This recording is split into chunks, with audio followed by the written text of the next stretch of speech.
NCERT इन text question problem number 1.5 को हम आज के इस वीडियो के अंदर सॉल्व करने वाले हैं, जिसके अंदर हमारा ये जो क्वेश्चन है उसके अंदर हमें दिया गया है 50 केजी नाइट्रोजन और 10 केजी हाइड्रोजन, और इन दोनों के मिक्स होने के बाद में अमोनिया का प्रोडक्शन होता है। तो इस क्वेश्चन में हमें कैलकुलेट करना है अमाउंट ऑफ अमोनिया, और दूसरा हमें बताना है यहाँ पर लिमिटिंग रिएजेंट कौन है। तो पहले हम यहाँ पर इस क्वेश्चन के अंदर जो भी डेटा गिवन है उसे साइड में लिख लेते हैं। हमें यहाँ पर दिया गया है नाइट्रोजन जो कि है 50 केजी, हाइड्रोजन इसका वेट है 10 केजी, और हमें यहाँ पर बताना है अमोनिया की अमाउंट को। तो हमें यहाँ पर जो अमोनिया की अमाउंट है उसे भी केजी में बताना पड़ेगा। इसके बाद में दूसरा जो पार्ट है इस क्वेश्चन का, उसके अंदर हमें बताना है लिमिटिंग रिएजेंट। इस रिएक्शन के अंदर लिमिटिंग रिएजेंट कौन है।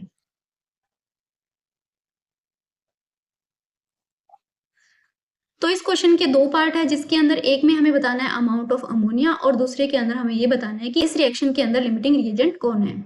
तो सबसे पहले हम पता करते हैं लिमिटिंग रिएजेंट को, देन उसके बाद में हम अमाउंट ऑफ अमोनिया को फाइंड करेंगे। तो सबसे पहले हम शुरू करते हैं लिमिटिंग रिएजेंट को पता करना। तो लिमिटिंग रिएजेंट को कैसे पता कर सकते हैं, तो जब हमें लिमिटिंग रिएजेंट को पता करना होता है तो उसके लिए हम क्या करते हैं, नंबर ऑफ मोल्स को डिवाइड करते हैं उसके स्टोइकियोमेट्रिक कोएफिशिएंट से। जब हम नंबर ऑफ मोल्स को स्टोइकियोमेट्रिक कोएफिशिएंट से डिवाइड करते हैं तो उसके बाद में जिसकी वैल्यू सबसे लोवेस्ट आती है वो ही हमारा लिमिटिंग रिएजेंट होता है। अब इसे पता करने के लिए हमें सबसे पहले यहाँ पर इक्वेशन लिखनी होगी। तो इस क्वेश्चन के अकॉर्डिंग हमारी जो इक्वेशन बनेगी वो बनेगी N2 plus 3H2, it gives 2 moles ammonia. अब हमारे पास ये इक्वेशन आ चुकी है। इसके बाद में हमारा अगला जो स्टेप रहेगा वो रहेगा नंबर ऑफ मोल्स को आइडेंटिफाई करना, क्योंकि लिमिटिंग रिएजेंट के अंदर हमें नंबर ऑफ मोल्स को डिवाइड करना पड़ता है स्टोइकियोमेट्रिक कोएफिशिएंट से। स्टोइकियोमेट्रिक कोएफिशिएंट आपको यहाँ पर देखने को मिल रहे हैं। नाइट्रोजन के आगे आएगा 1, तो नाइट्रोजन का जो स्टोइकियोमेट्रिक कोएफिशिएंट है वो है 1, हाइड्रोजन का 3 और अमोनिया का 2। लेकिन हमें यहाँ पर नंबर ऑफ मोल्स भी पता होनी चाहिए। तो सबसे पहले हमारा काम है नंबर ऑफ मोल्स को पता करना, और मोल्स को पता करने के लिए हमारे पास एक फॉर्मूला होता है जो कि है given mass divided by molar mass. तो सबसे पहले हम यहाँ पर पता करते हैं नाइट्रोजन के नंबर ऑफ मोल्स को। तो नाइट्रोजन के नंबर ऑफ मोल्स को पता करने के लिए हम यहाँ पर लिखेंगे गिवन मास जो कि है 50 केजी, और इसे डिवाइड करेंगे मोलर मास से। तो नाइट्रोजन का जो मोलर मास होता है वो होता है 28, लेकिन हमारे पास ये जो 50 है वो केजी में है, हमें इसे कन्वर्ट करना पड़ेगा ग्राम के अंदर। तो इसके लिए हम मल्टीप्लाई करेंगे 1000 से। इसके बाद में आपका रिजल्ट आएगा 1786, यानी कि इस केमिकल इक्वेशन के अंदर हमारे पास जो नाइट्रोजन के नंबर ऑफ मोल्स है वो है 1786। ऐसे ही हम नंबर ऑफ मोल्स पता करते हैं हाइड्रोजन के लिए। तो हाइड्रोजन के लिए हम यहाँ पर लिखेंगे गिवन मास जो कि है 10 केजी, और इसे डिवाइड करेंगे हाइड्रोजन के मोलर मास से जो कि है 2, और इसे मल्टीप्लाई करेंगे 1000 से, क्योंकि हमें यहाँ पर केजी को कन्वर्ट करना होगा ग्राम में। इसके बाद में आपके पास आंसर आएगा 5000, यानी कि इस केमिकल रिएक्शन के अंदर हाइड्रोजन के नंबर ऑफ मोल्स कितने हैं वो है 5000। अभी हमें इन दोनों रिएक्टेंट के जो नंबर ऑफ मोल्स है वो पता लग गए। अब हम काफी इजीली लिमिटिंग रिएजेंट को पता कर सकते हैं। तो लिमिटिंग रिएजेंट को पता करने के लिए हम क्या करते हैं, नंबर ऑफ मोल्स को डिवाइड करते हैं उसके स्टोइकियोमेट्रिक कोएफिशिएंट से। तो सबसे पहले हम यहाँ पर बात करते हैं नाइट्रोजन की। नाइट्रोजन के जो नंबर ऑफ मोल्स है वो है 1786, और इसे हमें डिवाइड करना पड़ेगा नाइट्रोजन के स्टोइकियोमेट्रिक कोएफिशिएंट से, और नाइट्रोजन का स्टोइकियोमेट्रिक कोएफिशिएंट है 1, तो यहाँ पर इसे डिवाइड करेंगे 1 से। आपके पास आंसर आएगा 1786। इसके बाद में बात करते हैं हाइड्रोजन की। हाइड्रोजन के जो नंबर ऑफ मोल्स है वो है 5000, और हाइड्रोजन का जो स्टोइकियोमेट्रिक कोएफिशिएंट है वो है 3, तो इसे हम डिवाइड करेंगे 3 से। जब आप 5000 को 3 से डिवाइड करते हो तो आपके पास आंसर आता है 1666.66। तो ये आपके पास में आंसर आता है। और हमने ये देखा था कि जिसकी लोवेस्ट वैल्यू होगी वो हमारा लिमिटिंग रिएजेंट होगा, और यहाँ पर आपको देखने को मिल रहा है नाइट्रोजन और हाइड्रोजन की कंडीशन में जो हाइड्रोजन है उसकी लोवेस्ट वैल्यू है, यानी कि इस केमिकल इक्वेशन के अंदर जो हमारा लिमिटिंग रिएजेंट है वो ये हाइड्रोजन है। तो हाइड्रोजन हमारा लिमिटिंग रिएजेंट हो जाता है। तो इस क्वेश्चन का हमने एक पार्ट कंप्लीट कर लिया है जहां पर हमें लिमिटिंग रिएजेंट के बारे में बताना होता है।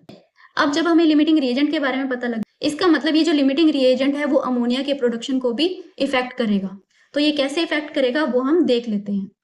तो हमारी ये इक्वेशन थी, और इसके अंदर हमने देखा था कि जो हाइड्रोजन है वो लिमिटिंग रिएजेंट है। अब यहाँ पर क्या होता है, जब केमिकल रिएक्शन होती है तो वहां पर हमने नाइट्रोजन और हाइड्रोजन दोनों की अमाउंट चाहिए होगी, लेकिन यहाँ पर जो हाइड्रोजन है वो क्या है, वो लिमिटिंग रिएजेंट है, यानी कि उसकी जो अमाउंट है वो कम है। तो जितनी हाइड्रोजन की अमाउंट होगी वो उतने ही नाइट्रोजन के साथ में रिएक्ट करेगा और उतना ही अमोनिया का प्रोडक्शन करेगा। यानी कि जो अमोनिया का प्रोडक्शन है वो डिपेंड कर रहा है इस हाइड्रोजन पर। तो यहाँ पर हम देख रहे हैं कि 3 मोल हाइड्रोजन है वो प्रोड्यूस करते हैं 2 मोल अमोनिया को। और अगर हम बात करें एक हाइड्रोजन की, तो जो एक हाइड्रोजन है वो प्रोड्यूस करता है 2/3 अमोनिया को। लेकिन इस क्वेश्चन के अकॉर्डिंग हमारे पास जो हाइड्रोजन के नंबर ऑफ मोल्स थे वो थे 5000, यानी कि इस केमिकल रिएक्शन के अंदर जो नंबर ऑफ मोल्स है हाइड्रोजन के वो है 5000। तो 5000 हाइड्रोजन कितनी अमोनिया प्रोड्यूस करेंगे, वो करेंगे 2/3 मल्टीप्लाई 5000। तो इसे सॉल्व करने पर हमारा जो आंसर आएगा वो आएगा 3333.3। तो ये हमारे पास अमोनिया के नंबर ऑफ मोल्स आ जाते हैं। अब जब हमें अमोनिया के नंबर ऑफ मोल्स पता लग जाते हैं तो अब हम क्या कर सकते हैं, इससे अमोनिया की अमाउंट भी पता कर सकते हैं। और वो कैसे करेंगे वो हम अभी सीख लेते हैं। तो हमने एक फॉर्मूला देखा था नंबर ऑफ मोल्स को पता करने का, जो कि इक्वल होता है given mass divided by molar mass. तो इस फॉर्मूला से हम अमोनिया के अमाउंट को निकाल सकते हैं। अमोनिया की अमाउंट है वो ये गिवन मास होगी, और हमें अमोनिया के मोल्स पता है जो कि यहाँ पर आपको देखने को मिल रहे हैं, और मोलर मास होता है अमोनिया का 70। तो अगर हम मोल्स को मोलर मास से मल्टीप्लाई कर देते हैं तो हमारे पास जो अमोनिया की अमाउंट है वो आ जाएगी। तो हम क्या करते हैं, यहाँ पर लिखते हैं, तो हम क्या करेंगे, यहाँ पर लिखेंगे अमोनिया के नंबर ऑफ मोल्स को और इसे मल्टीप्लाई करेंगे अमोनिया के मोलर मास से। ऐसा करने पर हमारा जो आंसर आता है वो है 56666.66 ग्राम। लेकिन अभी जो हमारा आंसर आया वो ग्राम के अंदर है, हमें अमोनिया की अमाउंट बतानी है केजी में। तो इस ग्राम के अमाउंट को केजी में कन्वर्ट करने के लिए हम इसे डिवाइड करेंगे 1000 से। तो जब हम इसे 1000 से डिवाइड करते हैं तो हमारे पास आंसर आएगा 56.6 केजी। तो हमारे इस क्वेश्चन के अकॉर्डिंग जो अमाउंट ऑफ अमोनिया है वो है 56.6 केजी। तो इस क्वेश्चन के दो पार्ट थे जिसके अंदर हमें कैलकुलेट करना था अमोनिया के अमाउंट को। तो इसका आंसर आएगा 56.6 केजी, और हमें पता करना था लिमिटिंग रिएजेंट को। तो हमें यहाँ पर पता लगा कि जो हाइड्रोजन है वो लिमिटिंग रिएजेंट है। और इसी के साथ में ये जो हमारा क्वेश्चन है वो भी कंप्लीट होता है।